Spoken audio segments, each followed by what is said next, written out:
মেয়েদের জন্য বিশেষ করে বাবা শব্দটি একটি ইমোশন।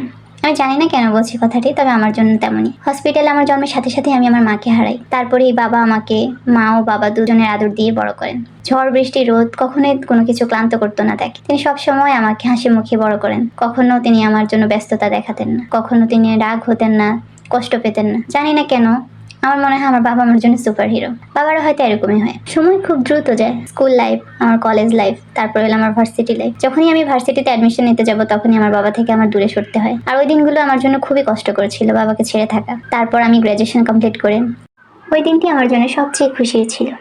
তারপর আবার জীবনে নেয় আরেকটি মোড়। আমার বাবার হাত থেকে অন্য একজনের হাত ধরতে হলো। যাই হোক, জীবন সবসময় এগিয়ে থাকার বিষয়।